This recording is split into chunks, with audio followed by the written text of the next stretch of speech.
നമസ്കാരം, എല്ലാവർക്കും എൻ്റെ മാത്സ് ക്ലാസ്സിലേക്ക് സ്വാഗതം.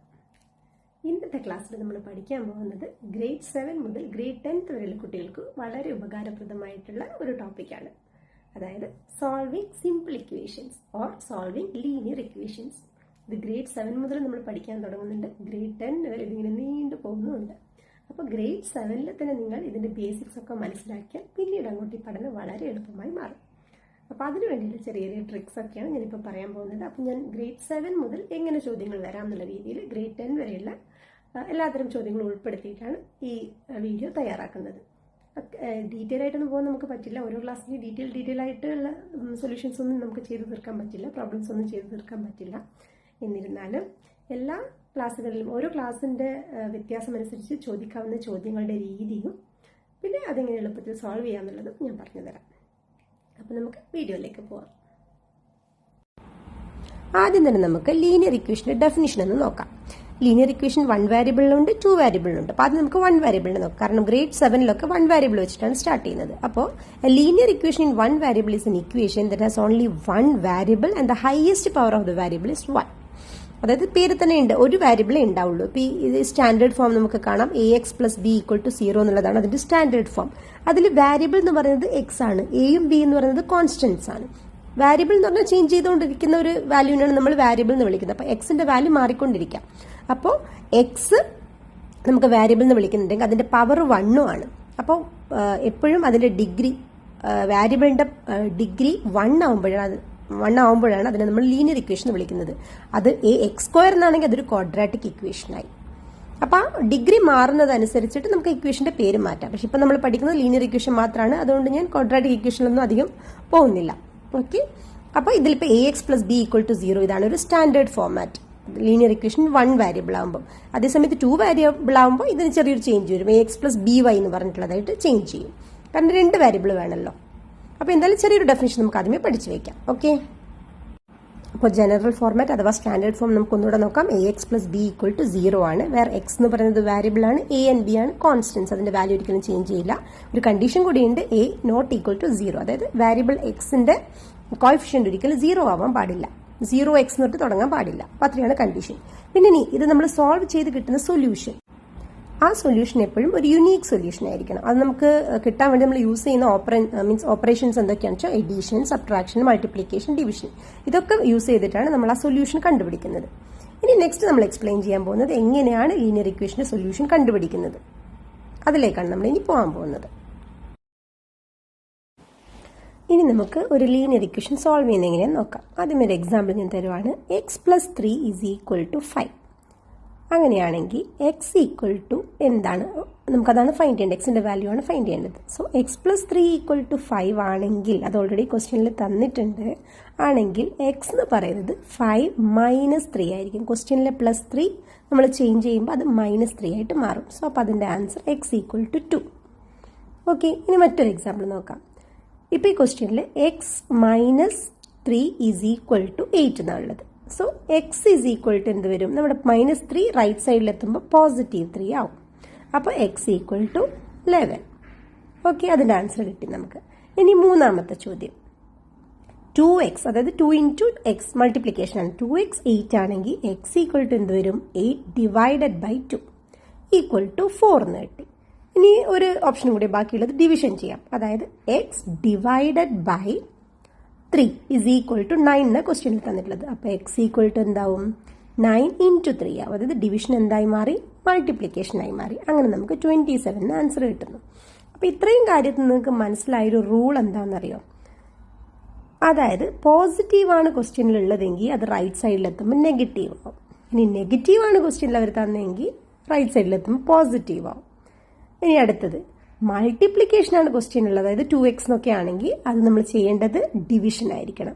ഇനി ഡിവിഷൻ ആണ് ക്വസ്റ്റ്യനിലുള്ളെങ്കിൽ മൾട്ടിപ്ലിക്കേഷൻ ആയിരിക്കണം ചെയ്യേണ്ടത്. നേരെ ഓപ്പോസിറ്റ് വെച്ചിട്ടാണ് നമ്മൾ ഈ ലീനിയർ ഇക്വേഷൻ മൊത്തം സോൾവ് ചെയ്യുന്നത്. അപ്പോൾ ഈ ഒരു റൂൾ അങ്ങ് പഠിച്ചു വെച്ചേക്കാം. പോസിറ്റീവ് ആണെങ്കിൽ നെഗറ്റീവ്, നെഗറ്റീവ് ആണെങ്കിൽ പോസിറ്റീവ്, മൾട്ടിപ്ലിക്കേഷൻ ആണ് ഡിവിഷൻ, ഡിവിഷൻ ആണെങ്കിൽ മൾട്ടിപ്ലിക്കേഷൻ. ആദ്യം നമ്മൾ ചെയ്യാൻ പോകുന്നത് 7th ഗ്രേഡ് ലെവലിലെ ക്വസ്റ്റ്യൻ ആണ് നോക്കുന്നത്. 7th ഗ്രേഡ് സ്റ്റുഡൻസിന് പറ്റിയ ചോദ്യം. Okay, 3p = 42. ക്വസ്റ്റ്യനിൽ മൾട്ടിപ്ലിക്കേഷൻ ആണ്, 3 ഇൻറ്റു പി ആണ് 3p. അപ്പോൾ നമ്മൾ എന്ത് ചെയ്യണം? നമ്മൾ റൂൾ അനുസരിച്ച് ഡിവിഷനാണ് ചെയ്യുക. p is equal to 42/3 42 which is equal to 14. So ക്വസ്റ്റ്യനിൽ മൾട്ടിപ്ലിക്കേഷൻ ആണെങ്കിൽ ആൻസർ ഫൈൻഡ് ചെയ്യാൻ നമ്മൾ ഡിവിഷൻ ചെയ്യും. അടുത്ത question b divided by 2 is equal to 6. അപ്പോൾ ഓർത്തോളൂ, ക്വസ്റ്റ്യനിൽ ഡിവിഷനാണ്, സോ ആൻസറിൽ മൾട്ടിപ്ലിക്കേഷൻ ആയിരിക്കും. So b equal to 6 into 2 which is equal to 12. ഇനി മൂന്നാമത്തെ ചോദ്യം, p by or p divided by 3 is equal to, ഇതിലൊരു എക്സ്ട്രാ സ്റ്റെപ്പ് വരുന്നുണ്ട് കേട്ടോ, 2/6. ഇപ്പോൾ ഇത് ഈ ഒരു ഫോർമാറ്റ് നമ്മളൊന്ന് ക്രോസ് മൾട്ടിപ്ലിക്കേഷൻ ചെയ്ത് സിംപ്ലിഫൈ ചെയ്യുക. അപ്പോൾ 6p ഈസ് ഈക്വൽ ടു 6. ഇപ്പോൾ നിങ്ങൾക്ക് കണ്ടുപരിചയമുള്ള ഫോർമാറ്റ് തന്നെയായി. അപ്പോൾ മൾട്ടിപ്ലിക്കേഷനാണ് നമ്മൾ ആൻസറിൽ എന്ത് ചെയ്യും? ഡിവിഷൻ ആവും. So p is equal to 6/6 which is equal to 1. ഒരു എക്സാമ്പിൾ കൂടെ നോക്കാം നമുക്ക്. x plus 36 equal to -10. So എഡീഷനാണ്, സോ ആൻസർ ഫൈൻഡ് ചെയ്യണമെങ്കിൽ സബ്ട്രാക്ഷൻ ചെയ്യണം. സോ x ഈക്വൽ ടു -10 -36 ആയി മാറും. സോ നമ്മുടെ ആൻസർ -46 ആവും. ഓക്കെ, ഇനി നമുക്കിതിൻ്റെ ഒരു ലെവൽ 2 നോക്കാം. കുറച്ചുകൂടി ഒരു ഹാർഡർ ലെവൽ, ഒരു 3 മാർക്സിനൊക്കെ ചോദിക്കാൻ പറ്റുന്ന ക്വസ്റ്റ്യൻ 7th ഗ്രേഡ് സ്റ്റുഡൻസിന്. ഓക്കെ, ഇത് നമുക്ക് ഇക്വേഷനായിട്ട് വരാം കേട്ടോ, വേർഡ് പ്രോബ്ലംസ് ആയിട്ടും വരാം. പക്ഷേ ഇപ്പോൾ ഞാൻ കുറച്ചുകൂടി സിമ്പിൾ ലെവലിലാണ് പറയുന്നത്. വേർഡ് പ്രോബ്ലംസ് അല്ലാതെ നമുക്ക് ഇങ്ങനെ സോൾവ് ചെയ്യാൻ നോക്കാം. 3p + 4 equal to 25. സോ ആദ്യം നമ്മൾ +4 റൈറ്റ് സൈഡിലേക്ക് എടുക്കുമ്പോൾ -4 ആയി. So 3p is equal to 21 കിട്ടി. എഗെയിൻ ക്വസ്റ്റ്യനിൽ മൾട്ടിപ്ലിക്കേഷനാണ്, സോ നമ്മൾ അടുത്ത് ചെയ്യുമ്പോൾ ഡിവിഷൻ ചെയ്യും. 21/3 which is equal to 7. Okay, ഇനി സെക്കൻഡ് ക്വസ്റ്റ്യൻ നോക്കാം. ഇതൊന്നുമില്ല, കോമ്പിനേഷൻ മാത്രമാണ്, നേരത്തെ പഠിച്ചതിൻ്റെ ഒരു കോമ്പിനേഷൻ കൊടുത്തു. 4p - 2 equal to 18. സോ ഇവിടെ മൾട്ടിപ്ലിക്കേഷനും ഉണ്ട്, സബ്ട്രാക്ഷനും ഉണ്ട്. അപ്പോൾ റൈറ്റ് സൈഡിലേക്ക് പോകുമ്പോൾ അത് ഡിവിഷനും എഡീഷനും ആയിട്ട് മാറണം. സോ ആദ്യം നമ്മൾ -2നെ റൈറ്റ് സൈഡിലേക്ക് പോകുമ്പോൾ +2 ആയി. So 4p equal to 20. Therefore p is equal to 20/4 which is equal to 5. So പിയുടെ വാല്യൂ നമുക്ക് 5 എന്ന് കിട്ടി. ഓക്കെ, ഇനി ഒരു ചോദ്യം കൂടെ നോക്കാം. p/2 + 2 is equal to 8. So p/2 അവിടെ തന്നെ നിൽക്കട്ടെ. ആദ്യം നമുക്ക് +2നെ റൈറ്റ് സൈഡിലേക്ക് മാറ്റാം. +2 റൈറ്റ് സൈഡിലെത്തുമ്പോൾ -2 ആയിട്ട് മാറും. സോ p/2 ഈക്വൽ ടു 6 എന്ന് കിട്ടി. ഇപ്പോൾ ക്വസ്റ്റ്യനിൽ ഡിവിഷനാണ് ഉള്ളത്. സോ ഡിവിഷൻ അടുത്ത സ്റ്റെപ്പിൽ എന്ത് ചെയ്യണം? നമ്മൾ മൾട്ടിപ്ലിക്കേഷനാക്കി മാറ്റണം. 6 × 2 വിച്ച് ഈസ് ഈക്വൽ ടു 12. ഇനി നമുക്ക് ഗ്രേഡ് 8 ലെവലിലേക്ക് പോവാം. ഓക്കെ, 8th ഗ്രേഡ് എത്തുമ്പോൾ നമ്മുടെ ഈ ലീനിയർ ഇക്വേഷൻ എങ്ങനെ ചേഞ്ച് ആവുമെന്ന് നോക്കാം. ഇവിടെ നമുക്ക് കോമ്പിനേഷൻ ഓഫ് ഫ്രാക്ഷൻസ് ഒക്കെ വരാം. ഈ ഡിനോമിനേറ്റർ ന്യൂമറേറ്റർ ഒക്കെ കണ്ടിട്ട് കുറച്ചുകൂടെ കൺഫ്യൂസിങ് ആയിട്ടുള്ള ടൈപ്പ് ക്വസ്റ്റ്യൻസ് വരാം. അപ്പോൾ ഇവിടെ നോക്കാം, y - 1/3 - y - 2/4 ഈക്വൽ ടു 1. ഇതിനെയാണ് നമ്മൾ സിംപ്ലിഫൈ ചെയ്ത് വൈയുടെ വാല്യൂ ഫൈൻഡ് ചെയ്യേണ്ടത്. അപ്പോൾ ആദ്യമൊക്കെ ചെയ്ത് ചിഹ്നത്തെ കുറച്ച് ഡിഫറൻസ് എന്താണെന്ന് വെച്ചാൽ നമുക്കിതിൽ LCM ഫൈൻഡ് ചെയ്യണം. സോ ഡിനോമിനേറ്റേഴ്സ് 3ഉം 4ഉം ആണ്. സോ അതിൻ്റെ LCM ഒന്ന് ഫൈൻഡ് ചെയ്താൽ പിന്നെ നിങ്ങൾക്ക് എളുപ്പമാണ്. നമുക്ക് പഴയ ഫോർമാറ്റിലേക്ക് പോകാൻ എന്ത് ചെയ്താൽ മതി? കംപ്ലീറ്റ് ഇക്വേഷനെ നമ്മൾ 12നെ കൊണ്ട് ഒന്ന് മൾട്ടിപ്ലൈ ചെയ്താൽ മതി. അപ്പോൾ നിങ്ങൾക്ക് വേഗം പഴയ നമ്മുടെ സിമ്പിൾ ഫോർമാറ്റിലുള്ള ലീനിയർ ഇക്വേഷൻ കിട്ടും. സോ ഇവിടെ ഇപ്പോൾ ഞാൻ ചെയ്യാൻ പോവാണ്. 12 × y - 1/3 - 12 × y - 2/4 ഈക്വൽ ടു 12 × 1. എല്ലാത്തിനെയും നമ്മൾ 12നെ കൊണ്ട് മൾട്ടിപ്ലൈ ചെയ്തു, അത്ര മാത്രമേ ഉള്ളൂ. ലെഫ്റ്റ് സൈഡും right side of the equation രണ്ടും ചെയ്തിട്ടുണ്ട്. ഇനി നമുക്കത് സിംപ്ലിഫൈ ചെയ്യാം. 12ഉം 3ഉം ക്യാൻസൽ ചെയ്താൽ 4 കിട്ടും. Then remove the bracket. 4 × y 4y - 4 × -1 -4. ഇനി അടുത്തതും 4ഉം 12ഉം ക്യാൻസൽ ചെയ്താൽ 3 വരും. പിന്നെ നമ്മൾ ബ്രാക്കറ്റ് റിമൂവ് ചെയ്യുന്നു. സോ -3y + 6 ബിക്കോസ് -3 × -2 + 6 ആവും. സോ മൈനസും പ്ലസ് ഒക്കെ നന്നായി ശ്രദ്ധിക്കണം. Equal to 1 × 12 that is 12 itself അല്ലേ. ഇനി നമ്മൾ ഒന്നുകൂടി ചെറുതാക്കാൻ പോവാം. 4yയും -3y സെപ്പറേറ്റ് ആയിട്ട് എഴുതേണ്ട കാര്യമില്ല. സിംപ്ലിഫൈ ചെയ്തിട്ട് 1y എന്ന് എഴുതിയാൽ മതി. അതുപോലെ -4ഉം +6ഉം +2 ആവും. Equal to 12. ഇപ്പോൾ y + 2 ഈക്വൽ ടു 12 ആണെങ്കിൽ y ഈസ് ഈക്വൽ ടു എന്ത് വരും? 12 - 2 ആയി മാറും. So y equal to 12 - 2 that's equal to 10. So വൈയുടെ വാല്യൂ നമുക്ക് സിമ്പിളായിട്ട് കിട്ടി. ആദ്യം ചെയ്തത് LCMനെ കൊണ്ട് മൾട്ടിപ്ലൈ ചെയ്തു എന്നുള്ളത് മാത്രം. അതേപോലെ ഒരു ചോദ്യം കൂടെ നോക്കിയാലോ? Okay, 3t - 2 divided by 4 - 2t + 3 divided by 3 is equal to 2/3 + t. ഇത്രയാണ് നമ്മുടെ ക്വസ്റ്റ്യൻ. ലെഫ്റ്റ് സൈഡ് റൈറ്റ് സൈഡൊക്കെ കണ്ടല്ലോ. അപ്പോൾ ഇതിൻ്റെ LCM ആദ്യം എടുക്കുക. ഇവിടെയും LCM 12 തന്നെയാണ് വരുന്നത്. എല്ലായ്പ്പോഴും 12 വരണം എന്നില്ല. ഇപ്പോൾ ഞാൻ എടുത്ത ക്വസ്റ്റ്യൻ വെച്ചിട്ട് 12 വരുന്നത്. ഓക്കെ, സോ LCM 12 എടുത്തു. അപ്പോൾ അടുത്ത സ്റ്റെപ്പ് എന്തായിരിക്കും? കംപ്ലീറ്റ് ഇക്വേഷൻ നമ്മൾ 12 കൊണ്ട് ഡിവൈഡ് ചെയ്യാൻ പോവാം. So 12 into 3t minus 2/4 minus 12 into 2t plus 3/3. അപ്പോൾ ആ രണ്ടാമത്തെ ടേം എഴുതുമ്പോഴും 2t പ്ലസ് 3 ബ്രാക്കറ്റിൽ തന്നെ എഴുതാൻ ശ്രദ്ധിക്കുക, ബിക്കോസ് പുറത്തൊരു നെഗറ്റീവ് ഉണ്ട്, സോ കൺഫ്യൂഷൻ വരാൻ പാടില്ല. സോ അത് ബ്രാക്കറ്റിൽ തന്നെ എഴുതി. ഇത് 12 ഇൻറ്റു 2/3 പ്ലസ് 12 ഇൻറ്റു t. ചുരുക്കി പറഞ്ഞാൽ എല്ലാത്തിനെയും നമ്മൾ 12 കൊണ്ട് മൾട്ടിപ്ലൈ ചെയ്തു. ഇനി നേരത്തെ ചെയ്ത പോലെ ഒന്നുകൂടെ സിംപ്ലിഫൈ ചെയ്യാം. 12ഉം 4ഉം സിംപ്ലിഫൈ ചെയ്താൽ 3 വരും. സോ ബ്രാക്കറ്റ് റിമൂവ് ചെയ്യാം. സോ 9t മൈനസ് 6 കിട്ടി. ഇനി അടുത്ത 3ഉം 12ഉം ക്യാൻസൽ ചെയ്താൽ 4 വരും. So minus 4 into 2 will become minus 8t. 4 into 3 minus 12. Sign എപ്പോഴും ശ്രദ്ധിക്കുക. മൈനസ് 12 ഈക്വൽ ടു എഗെയിൻ 12ഉം 3ഉം ക്യാൻസൽ ചെയ്താൽ 4 വരും. So 4 into 2 8 plus 12 into t 12t. അത് കഴിഞ്ഞ് നമ്മൾ സിംപ്ലിഫൈ ചെയ്യാൻ പോകാം. 9tയും 8tയും സിംപ്ലിഫൈ ചെയ്ത് നമുക്ക് t എന്ന് മാത്രം എഴുതാം. മൈനസ് 6ഉം മൈനസ് 12ഉം സിംപ്ലിഫൈ ചെയ്താൽ മൈനസ് 18 എഴുതാം. Equal to 8 plus 12t. അടുത്തതായി ടിയും ടി നമ്മൾ ഒരേ സൈഡിലേക്ക് എടുക്കാം. t minus 12t is equal to 8 plus 18. Positive right സൈഡിലെത്തുമ്പോൾ നെഗറ്റീവ് റൈറ്റ് സൈഡിലെത്തുമ്പോൾ പോസിറ്റീവ്, അതിലൊന്നും ഒരു ചേഞ്ചും ഇല്ല. നിങ്ങൾ സൈഡ് മാറ്റുന്നുണ്ടെങ്കിൽ സൈനും ചേഞ്ച് ചെയ്യണം, അതെപ്പോഴും ഓർത്ത് വയ്ക്കുക. So t minus 12t minus 11t ആവും. 8 പ്ലസ് 18 26 ആവും. സോ അവിടെ ക്വസ്റ്റ്യനിൽ മൾട്ടിപ്ലിക്കേഷനിൽ എത്തിയിരിക്കുന്നുണ്ട്. അപ്പോൾ അടുത്ത് നമ്മൾ ചെയ്യേണ്ടതായിരിക്കും division. So t is equal to 26 divided by minus 11. So 26 by minus 11 അതായിരിക്കും ടിയുടെ വാല്യൂ. അപ്പോൾ ഇത്രയും പഠിച്ച സ്ഥിതിക്ക് നമുക്ക് ഇനി ഗ്രേഡ് 9 ആൻഡ് ഗ്രേഡ് 10 ലെവലിലേക്കൊന്ന് പോയാലോ. അവിടെയും നമുക്ക് ലീനിയർ ഇക്വേഷൻ പഠിക്കാനുണ്ട്. അതിലാകുമ്പോൾ കുറച്ച് ഗ്രാഫൊക്കെ പഠിക്കാനുണ്ട്, പക്ഷേ അതൊന്നും ഞാൻ ഇപ്പോൾ തൽക്കാലം പറയുന്നില്ല. തൽക്കാലം നമുക്ക് ഇക്വേഷൻ സോൾവ് ചെയ്യുന്നത് മാത്രം നോക്കാം. അപ്പോൾ ഗ്രേഡ് 9 കഴിഞ്ഞ പ്രാവശ്യമൊന്നും ഈ സബ്സ്റ്റിറ്റ്യൂഷൻ എലിമിനേഷൻ ഒന്നും ഉണ്ടായിരുന്നില്ല ഇതുവരെയൊന്നും. പക്ഷേ ഈ പ്രാവശ്യം സിലബസ് മാറിയിട്ടുണ്ട്. സോ 10th പഠിക്കാനുള്ള സബ്സ്റ്റിറ്റ്യൂഷൻ എലിമിനേഷൻ മെത്തേഡൊക്കെ 9th പഠിക്കാനുണ്ട്. സോ ഇപ്പോഴേ പഠിച്ചു വെച്ചാൽ എളുപ്പമായി 10th ഗ്രേഡിൽ കുറച്ചുകൂടി ഈസി ആയിട്ട് കാര്യങ്ങൾ ചെയ്യാം. ഇതേ സംഭവം തന്നെ 10th പഠിക്കാനുള്ളൂ. സോ ഇത് 9th ഗ്രേഡ് സ്റ്റുഡൻസിനും 10th ഗ്രേഡ് സ്റ്റുഡൻസിനും ഒരുപോലെ ഹെൽപ്ഫുൾ ആവും. സോ ആദ്യം പഠിക്കാൻ പോകുന്നത് സബ്സ്റ്റിറ്റ്യൂഷൻ മെത്തേഡാണ്. ഓക്കെ, ഇതിലിപ്പോൾ പ്രത്യേകത എന്താ വെച്ചാൽ 2 ഇക്വേഷൻ ഉണ്ടാവും കേട്ടോ. നേരത്തെ നമ്മൾ പഠിച്ചത് ലീനിയർ ഇക്വേഷൻ ഇൻ 1 വേരിയബിൾ ആയിരുന്നു. പക്ഷേ ഇപ്പോൾ ഇതിൽ ചെയ്യാൻ പോകുന്നത് 9th 10th എത്തുമ്പോൾ ചെയ്യാൻ പോകുന്നത് ലീനിയർ ഇക്വേഷൻ ഇൻ 2 വേരിയബിൾസ്. കണ്ടോ, ഇവിടെ ഒരു എക്സും വൈയും രണ്ടും ഒന്നിച്ച് വന്നിട്ടുണ്ട്. സോ ഇതാണ് 2 equation. X plus y equal to 14, x minus y equal to 4. ഇതിൻ്റെ അകത്ത് എക്സിൻ്റെ വൈൻ്റെ വാല്യൂ നിങ്ങൾ ഫൈൻഡ് ചെയ്യണം. സോ ഇവിടെ നമ്മൾ സബ്സ്റ്റിറ്റ്യൂഷൻ എന്ന് പറഞ്ഞ പേര് തന്നെയുണ്ട്, ഒന്നിന് പകരം വേറെ ഒന്നിനെ ഉപയോഗിക്കുക. സോ ആദ്യത്തെ ഇക്വേഷൻ ഏത് ഇക്വേഷൻ വേണമെങ്കിൽ നിങ്ങൾക്ക് എടുക്കാം. ഞാനിപ്പോൾ രണ്ടാമത്തെ ഇക്വേഷൻ എടുത്തിട്ടുള്ളത് x minus y equal to 4 ആണ്. So x equal to 4 plus y എന്ന് എഴുതിയാൽ തെറ്റില്ലല്ലോ. സോ ഇപ്പം നമുക്ക് x equal to 4 plus y എന്ന് കിട്ടിയിട്ടുണ്ട്. ഇനി ഈ എക്സിൻ്റെ വാല്യൂ നമുക്ക് ഇക്വേഷൻ 1 സബ്സ്റ്റിറ്റ്യൂട്ട് ചെയ്യാം. നിങ്ങളിപ്പോൾ 2 ആ ഇക്വേഷൻ എടുത്തെങ്കിൽ 1 സബ്സ്റ്റിറ്റ്യൂട്ട് ചെയ്യുക, 1 ആണ് സിംപ്ലിഫൈ ചെയ്തെങ്കിൽ 2 സബ്സ്റ്റിറ്റ്യൂട്ട് ചെയ്യുക, എങ്ങനെ വേണമെങ്കിൽ ചെയ്യാം. ഓക്കെ, അപ്പോൾ നമ്മുടെ first equation x plus y equal to 14 ആയിരുന്നു. പക്ഷേ എക്സിന് ഇപ്പോൾ നമുക്കൊരു വാല്യൂ കിട്ടിയിട്ടുണ്ട്, അതായത് 4 പ്ലസ് വൈ ആണ്. സോ അത് ഞാൻ സബ്സ്റ്റിറ്റ്യൂട്ട് ചെയ്യാണ്. അപ്പോൾ എക്സിന് പകരം 4 plus y equal to 14.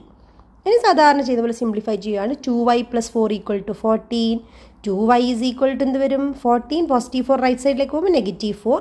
So 2y is equal to 10. Therefore y is equal to 10/2 that is equal to 5. കഴിഞ്ഞില്ല, നമ്മൾ വൈൻ്റെ വാല്യൂ മാത്രമേ ഫൈൻഡ് ചെയ്തിട്ടുള്ളൂ. ഇനി എക്സും കൂടെ ഫൈൻഡ് ചെയ്യാനുണ്ട്. പക്ഷേ എക്സ് നമുക്ക് ഓൾറെഡി അറിയാം. എന്തായിരുന്നു x equal to 4 plus y എന്നുള്ളൊരു ക്ലൂ നമുക്കറിയാം. So x equal to 4 plus y ആണെങ്കിൽ വൈയുടെ വാല്യൂ നമുക്ക് ഓൾറെഡി അറിയുകയും ചെയ്യുമെങ്കിൽ പിന്നെ എക്സ് എന്തായിരിക്കും? 4 പ്ലസ് 5 എന്ന് എഴുതിയാൽ മതി. വൈയുടെ വാല്യൂ ജസ്റ്റ് 5 ആയിട്ട് സബ്സ്റ്റിറ്റ്യൂട്ട് ചെയ്താൽ മതി. സോ എക്സ് ഈക്വൽ ടു 9 എന്ന് കിട്ടും. സോ നമ്മുടെ final answer x equal to 9 and y is equal to 5. അങ്ങനെ നിങ്ങൾ ആ ലീനിയർ ഇക്വേഷൻ സോൾവ് ചെയ്തിരിക്കുന്നു. ഓക്കെ, ഇനി നമുക്ക് രണ്ടാമത്തെ ചോദ്യത്തിലേക്ക് പോവാം. ഇതും സബ്സ്റ്റിറ്റ്യൂഷൻ മെത്തേഡ് തന്നെ. 2x plus 3y is equal to 11. Okay, അതേപോലെ അടുത്ത question 2x minus 4y is equal to -24. അപ്പോൾ 2 ഇക്വേഷൻ കിട്ടിയിട്ടുണ്ട് നമുക്ക്. എഗെയിൻ ഒന്നുകൂടെ പറയാണ്, ലീനിയർ ഇക്വേഷൻ 2 വേരിയബിൾസ് ആണ് നമ്മൾ സോൾവ് ചെയ്യുന്നത്, 9th grade and 10th grade. Okay, അപ്പോൾ ഇനി നമുക്ക് സബ്സ്റ്റിറ്റ്യൂഷൻ ചെയ്യണം. അതിന് ഏതെങ്കിലും ഒരു ഇക്വേഷൻ എടുക്കണം. ഞാൻ ഫസ്റ്റ് ഇക്വേഷൻ തന്നെ എടുത്തേക്കാം, സബ്സ്റ്റിറ്റ്യൂഷൻ ചെയ്യാം. അതായത് 2x plus 3y equal to 11 ആണ്. സോ 2x ഈക്വൽ ടു എന്ത് വരും? 11 മൈനസ് 3y വരും. പോസിറ്റീവ് 3y റൈറ്റ് സൈഡിലേക്കും -3y ആയി. So x is equal to 11 minus 3y/2. ഇതെന്തിനാവശ്യം വെച്ചാൽ ഇത് നമുക്ക് സെക്കൻഡ് ഇക്വേഷൻ സബ്സ്റ്റിറ്റ്യൂട്ട് ചെയ്യാൻ വേണ്ടിയിട്ടാണ് എക്സിനെ മാത്രമായിട്ട് എക്സ്ട്രാക്ട് ചെയ്തിട്ട് ലെഫ്റ്റ് സൈഡിലേക്ക് എടുക്കുന്നത്. സോ ഇപ്പം നമ്മൾ എക്സിൻ്റെ വാല്യൂ സെക്കൻഡ് ഇക്വേഷനിൽ സബ്സ്റ്റിറ്റ്യൂട്ട് ചെയ്യാൻ പോവാണ്. സോ എവിടെയൊക്കെ നിങ്ങൾ എക്സ് കാണുന്നു അവിടെയൊക്കെ 11 മൈനസ് 3y/2 എന്ന് സബ്സ്റ്റിറ്റ്യൂട്ട് ചെയ്യാം. ഒരാൾക്ക് പകരം വേറൊരാൾ അവിടെ വരികയാണ്, സബ്സ്റ്റിറ്റ്യൂഷനായിട്ട് വരികയാണ്. Okay, second equation 2x minus 4y is equal to -24 ആയിരുന്നു. പക്ഷേ എക്സിൻ്റെ വാല്യൂ നമുക്കറിയാം. സോ എക്സിന് പകരം 11 മൈനസ് 3y എന്ന് സബ്സ്റ്റിറ്റ്യൂട്ട് ചെയ്യാൻ പോവാണ്. 2 കൂടെ മറന്നു പോകേണ്ട, -4y, ബാക്കിയൊന്നും ചേഞ്ച് ഇല്ല, ബാക്കി ഇക്വേഷനൊക്കെ അതേപോലെ എഴുതുകയാണ്. ഇപ്പോൾ നിങ്ങൾക്ക് സിമ്പിളായിട്ട് ഇവിടെ 2 × അങ്ങോട്ടേക്ക് ക്യാൻസൽ ചെയ്യാം. ഇനി എഴുതി നോക്കിയാൽ 11 - 3y - 4y = -24. ബാക്കിയൊക്കെ നമ്മൾ സ്ഥിരം ചെയ്യുന്ന പോലെ തന്നെ 11 - 3y - 4y ആയതുകൊണ്ട് -7y എന്ന് എഴുതാം, -24. So -7y -24. റൈറ്റ് സൈഡിലേക്ക് 11 വരുമ്പോൾ അത് -11 ആവും. സൈൻ ചേഞ്ച് ചെയ്യാൻ മറക്കരുത്, അവിടെയൊക്കെയാണ് നിങ്ങൾ മിസ്റ്റേക്ക് വരുത്തുക. സോ -7y = -35 ആണ്. Therefore y = -35/- 7 which is equal to 5. കഴിഞ്ഞില്ല. എഗെയിൻ നമുക്ക് എന്ത് ഫൈൻഡ് ചെയ്യണം? എക്സും കൂടെ ഫൈൻഡ് ചെയ്യണം. പക്ഷേ എക്സ് ഓൾറെഡി നമ്മൾ ഇക്വേഷൻ ഫോം ചെയ്ത് വെച്ചിട്ടുണ്ട്. എക്സ് = എന്തായിരുന്നു? 11 - 3y/2. സോ 11 - 3 വൈയുടെ വാല്യൂ നിങ്ങൾക്ക് അറിയാം കേട്ടോ. ഇപ്പോൾ ഇനി അത് സബ്സ്റ്റിറ്റ്യൂട്ട് ചെയ്യാൻ പോവാണ്. സോ 11 - 3 × 5 / 2. That's equal to 11 - 15/2. അപ്പോൾ എന്ത് വരും? 11 - 15 -4 വരും. -4/2 ദാറ്റ് ഈസ് ഈക്വൽ ടു -2. കിട്ടിയല്ലോ നിങ്ങൾക്ക്. എക്സും കിട്ടി, വൈ വാല്യൂം കിട്ടി. സോ അപ്പോൾ അതൊന്ന് മാറ്റി എഴുതാം. X is equal to -2 and y is equal to 5. അപ്പോൾ ഈ ഇക്വേഷൻ നിങ്ങൾ സോൾവ് ചെയ്തു. ഇതാണ് സബ്സ്റ്റിറ്റ്യൂഷൻ മെത്തേഡ്. അടുത്തതായി നമ്മൾ പഠിക്കാൻ പോകുന്നത് എലിമിനേഷൻ മെത്തേഡാണ്. സോ ആ പേര് തന്നെ കേട്ടപ്പോൾ നിങ്ങൾക്ക് തോന്നിയിട്ടുണ്ടാവില്ല എന്തോ എന്നിനെ നമ്മൾ എലിമിനേറ്റ് ചെയ്യാൻ പോവുകയാണ്. അതുകൊണ്ടാണ് അതിന് എലിമിനേഷൻ മെത്തേഡ് എന്ന് പേര് വന്നത്. സോ ഇപ്പോൾ വീണ്ടും നമ്മൾ 2 ഇക്വേഷൻ എഴുതുവാണ്. ലീനിയർ ഇക്വേഷൻ 2 ഉണ്ട്, കാരണം നമുക്ക് എക്സിൻ്റെയും വൈൻ്റെയും വാല്യൂ കാണണം. So x + y = 10, x - y = -4. ഇതാണ് നമ്മുടെ ക്വസ്റ്റ്യൻ. അപ്പോൾ ഇതിന് ഞാൻ എന്താ ചെയ്യാൻ പോകുന്നത് വെച്ചാൽ, ഇതിൽ ശ്രദ്ധിക്കാം, എക്സിനും വൈക്കും രണ്ടും കോഎഫിഷ്യൻറ്റ് സെയിം ആണ്. 1 ആണ് രണ്ടിൻ്റെയും കോഎഫിഷ്യൻറ്റ്. അപ്പോൾ നമ്മളിതിപ്പോൾ എഡീഷൻ ചെയ്യുവാണെങ്കിൽ നമുക്ക് പോസിറ്റീവ് വൈയും നെഗറ്റീവ് വൈയും ക്യാൻസൽ ആക്കാം. ഇനി സബ്ട്രാക്ഷനാണ് ചെയ്യുന്നെങ്കിൽ എക്സും ക്യാൻസൽ ആകും. അപ്പോൾ ഏതെങ്കിലും ഉപയോഗിച്ച് നമ്മൾ ഒന്നിനെ എലിമിനേറ്റ് ചെയ്യും. ഞാനിവിടെ യൂസ് ചെയ്തിട്ടുള്ളത് എഡീഷൻ മെത്തേഡാണ്. സോ x + x 2x ആവും, -y + y ക്യാൻസൽ ആവും. പിന്നെ 10 and -4 ആഡ് ചെയ്താൽ 6 എന്നുള്ള ആൻസറും കിട്ടും. സോ 2x = 6 ആണെങ്കിൽ x = എന്ത് വരും? 6/2 which is equal to 3. അപ്പോൾ നമുക്ക് എക്സിൻ്റെ വാല്യൂ കിട്ടി. ഇനി അത് കിട്ടിക്കഴിഞ്ഞാൽ നമുക്ക് എന്ത് ചെയ്താൽ മതി? ഇക്വേഷൻ 1-ലോ 2-ലോ ഏതിൽ വേണമെങ്കിൽ നിങ്ങൾക്ക് സബ്സ്റ്റിറ്റ്യൂട്ട് ചെയ്യാം. ബിക്കോസ് ഓൾറെഡി എക്സിൻ്റെ വാല്യൂ അറിയാം. സോ അത് സബ്സ്റ്റിറ്റ്യൂട്ട് ചെയ്ത് വൈൻ്റെ വാല്യൂ ഈസി ആയിട്ട് നമുക്ക് ഫൈൻഡ് ചെയ്യാം. സോ ഇപ്പോൾ ഇവിടെ ഞാൻ ഇക്വേഷൻ 1 എടുക്കുന്നത്. x + y = 10. എക്സിൻ്റെ വാല്യൂ അറിയാം. സോ അത് 3 ആയിട്ട് ഞാൻ സബ്സ്റ്റിറ്റ്യൂട്ട് ചെയ്തു. +y = 10. So y is equal to 10 - 3 which is equal to 7. Okay, elimination മെത്തേഡിന് ആദ്യം നമ്മളൊരു വാരിയബിളിനെ എലിമിനേറ്റ് ചെയ്യുന്നു. ദെൻ പിന്നെ നമുക്ക് കിട്ടുന്ന വാരിയബിളിൻ്റെ വാല്യൂ യൂസ് ചെയ്തിട്ട് അടുത്ത വാരിയബിൾ ഫൈൻഡ് ചെയ്യുന്നു. അപ്പോൾ നമുക്ക് x = 3 y = 7 കിട്ടി. ഒരു എക്സാമ്പിൾ കൂടെ നോക്കാം, അപ്പോൾ നിങ്ങൾക്ക് കുറച്ചുകൂടി എളുപ്പത്തിൽ മനസ്സിലാവും. സോ ഇത് x + y = 5. പിന്നെ രണ്ടാമത്തത് 2x - 3y = 4. ഈ ഒരു ഇക്വേഷൻ ഒരു പ്രത്യേകത എന്താ ഉള്ളതെന്ന് വെച്ച് കഴിഞ്ഞാൽ രണ്ടിൻ്റെയും കോഎഫിഷ്യൻറ്റ് സെയിം അല്ല. സോ എക്സിൻ്റെ കോഎഫിഷ്യൻറ്റ് ഫസ്റ്റ് ഇക്വേഷനിൽ 1ഉം സെക്കൻഡ് ഇക്വേഷനിൽ 2 ആണ്. പിന്നെ വൈൻ്റെ കോഎഫിഷ്യൻറ്റും ഡിഫറെൻ്റ് ആണ്. സോ നമ്മുടെ ആ നോർമൽ മെത്തേഡ് എഡീഷനോ സബ്ട്രാക്ഷനോ ഇവിടെ നടക്കില്ല. സോ ആദ്യം നമ്മൾ എന്ത് ചെയ്യണം? രണ്ടിൻ്റെയും കോഎഫിഷ്യൻറ്റ് സെയിം ആക്കണം. അറ്റ്ലീസ്റ്റ് ഏതെങ്കിലും ഒരു വാരിയബിളിൻ്റെയും ഈക്വൽ ആക്കണം. സോ ഞാൻ എന്ത് ചെയ്യാൻ പോവാണ്? ഇക്വേഷൻ 1-നെ 2-നെ കൊണ്ട് മൾട്ടിപ്ലൈ ചെയ്തു. So 2x + 2y = 10. അതായിരിക്കും നമ്മുടെ മൂന്നാമത്തെ ഇക്വേഷൻ. ഒന്നുമില്ല, ഫസ്റ്റ് ഇക്വേഷൻ ഈക്വൽ ആക്കാൻ വേണ്ടി മാത്രം നമ്മൾ 2-നെ കൊണ്ട് മൾട്ടിപ്ലൈ ചെയ്തു. സെക്കൻഡ് ഇക്വേഷൻ ഒരു ചേഞ്ചും ഇല്ല, അതേപോലെ എഴുതുവാണ്. 2x - 3y = 4. ഇക്വേഷൻ 2 ഒരു ചേഞ്ചും ഇല്ല കേട്ടോ. ഇപ്പോൾ കാണാൻ നിങ്ങൾക്ക് 2ഉം 2ഉം എക്സിൻ്റെ കോഎഫിഷ്യൻറ്റ് സെയിം ആണ്. സോ നമുക്ക് എലിമിനേഷൻ മെത്തേഡ് നമുക്ക് യൂസ് ചെയ്യാൻ പറ്റും. സോ എന്ത് ചെയ്താൽ മതി? സബ്ട്രാക്ഷൻ ചെയ്താൽ മതി. നേരത്തെ കേസിൽ y ക്യാൻസൽ ചെയ്യുകയാണ്, പിന്നെ y ഒന്ന് പോസിറ്റീവ് ഒന്ന് നെഗറ്റീവ് ആയതുകൊണ്ടാണ് എഡീഷൻ ചെയ്തത്. ഇവിടെ നമുക്ക് 2x ഉം 2x ആണ് ക്യാൻസൽ ചെയ്യേണ്ടത്. സോ സബ്ട്രാക്ഷൻ ചെയ്യണം. സോ 2x ഉം 2x ക്യാൻസലായി. പിന്നെ 2 - 3y എന്ന് പറയുന്നത് 5y ആവും. 10 - 4 എന്നുള്ളത് 6 ആവും. സോ 5y = 6 ആണെങ്കിൽ y = 6/5 എന്ന് നമുക്ക് കിട്ടി. ഇനി ഇവിടെ നിർത്താൻ പാടില്ല, സബ്സ്റ്റിറ്റ്യൂട്ട് ചെയ്യണം. വൈൻ്റെ വാല്യൂ 6/5 ആണെങ്കിൽ അത് ഏതെങ്കിലും ഒരു ഇക്വേഷനിൽ നമുക്ക് സബ്സ്റ്റിറ്റ്യൂട്ട് ചെയ്യാം. സോ ഇക്വേഷൻ 1 തന്നെ സബ്സ്റ്റിറ്റ്യൂട്ട് ചെയ്യാം. ആദ്യം നമ്മളൊരു ഇക്വേഷൻ എഴുതിയിട്ടുണ്ടായിരുന്നു, x + y = 5. അതായിരുന്നു ക്വസ്റ്റ്യൻ. സോ വൈൻ്റെ വാല്യൂ ഇപ്പോൾ നിങ്ങൾക്ക് അറിയാം. So x + 6/5 = 5. ഇനി അടുത്ത് എന്താ ചെയ്യേണ്ടത്? എഡീഷൻ ആണെങ്കിൽ റൈറ്റ് സൈഡിൽ വരുമ്പോൾ സബ്ട്രാക്ഷൻ ആവും. -6/5 ആവും. സോ ഇതിൽ LCM 5 ആണ്. സോ അത് വെച്ച് ചെയ്യുമ്പോൾ 5 × 5 = 25 - 6 = 19/5. സോ എക്സിൻ്റെ വാല്യൂ 19/5. 2 ഫ്രാക്ഷനാണ് വന്നിട്ടുള്ളത് അല്ലേ. സോ എക്സ് ഫ്രാക്ഷന് വരാട്ടെ. ആൻസർ ഫ്രാക്ഷൻ കണ്ടു കഴിഞ്ഞാൽ ചില കുട്ടികൾക്ക് ഞങ്ങളുടെ ആൻസർ മിസ്റ്റേക്കാണെന്ന് വിചാരിച്ചിട്ട് ചുമ്മാ ഇട്ടേക്കും, തെറ്റാണെന്ന് വിചാരിക്കും. പക്ഷെ അങ്ങനെ ഒന്നല്ല, ഫ്രാക്ഷനും ആൻസർ വരാം. സോ 19/5 6/5 ആണ് ഇതിൻ്റെ ആൻസർ. ഓക്കെ, ഇനി ഇതിൻ്റെ അകത്ത് ഓർമ്മിക്കേണ്ട റൂൾ എന്തായിരുന്നു? എഡീഷനാണ് ക്വസ്റ്റ്യൻ ഉള്ളെങ്കിൽ നമ്മൾ ചെയ്യാൻ പോകുന്നത് സബ്ട്രാക്ഷൻ ആയിരിക്കും. ഓക്കെ, ക്വസ്റ്റ്യനിൽ x+3 ആണെങ്കിൽ നമ്മൾ ആ 3നെ റൈറ്റ് സൈഡിൽ കൊണ്ടുപോകുമ്പോൾ അത് സബ്ട്രാക്ഷനായി മാറും. ഇനി സബ്ട്രാക്ഷനിലെ ക്വസ്റ്റ്യൻ എങ്കിൽ, അതായത് x-3 = 5 എന്നോ മറ്റോ ആണ് ക്വസ്റ്റ്യൻ എങ്കിൽ അതിനെ നമ്മൾ എന്താക്കി മാറ്റും? എഡീഷനാക്കി മാറ്റും. ഓക്കെ, ചേഞ്ച് ചെയ്യുന്നു. ഒരു അനുസരണയില്ലാത്ത കുട്ടി അടുത്തുള്ളതുപോലെ വിചാരിച്ചാൽ മതി. എഡീഷൻ പറഞ്ഞാൽ സബ്ട്രാക്ഷൻ ചെയ്യും, സബ്ട്രാക്ഷൻ പറഞ്ഞാൽ എഡീഷൻ ചെയ്യും. മൾട്ടിപ്ലിക്കേഷൻ ആണെങ്കിൽ എന്ത് ചെയ്യും? ഡിവിഷൻ ചെയ്യും. ഓക്കെ, അപ്പോൾ ക്വസ്റ്റ്യനിൽ മൾട്ടിപ്ലിക്കേഷൻ 3p = 5 എന്നാണെങ്കിൽ p നേരെ ഡിവിഷൻ ചെയ്യും. അതേപോലെ ഡിവിഷനോ ക്വസ്റ്റ്യനിലുള്ളെങ്കിൽ നമ്മളത് മൾട്ടിപ്ലിക്കേഷൻ ചെയ്യും. p/3 = 2 ആണെങ്കിൽ p = 3 × 2 ആക്കി മാറ്റും നമ്മൾ. ഓക്കെ, അപ്പോൾ ഇത്രയും നിങ്ങൾക്ക് മനസ്സിലായെന്ന് വിചാരിക്കുന്നു. ബേസിക് റൂളാണ് ഞാൻ പറഞ്ഞത്. ഇത് ഒരു ഐഡിയ കിട്ടിയാൽ തന്നെ കുറച്ച് നല്ലോണം പ്രാക്ടീസ് ചെയ്താലും നിങ്ങൾക്ക് ലീനിയർ ഇക്വേഷൻ എന്നുള്ള ചാപ്റ്റർ വളരെ ഈസി ആയിരിക്കും. അപ്പോൾ താങ്ക്സ് ഫോർ വാച്ചിങ്. ഇനിയും മറ്റൊരു വീഡിയോ ആയിട്ട് വീണ്ടും വരാം. അതുവരേക്കും എല്ലാവർക്കും നന്ദി, നമസ്കാരം.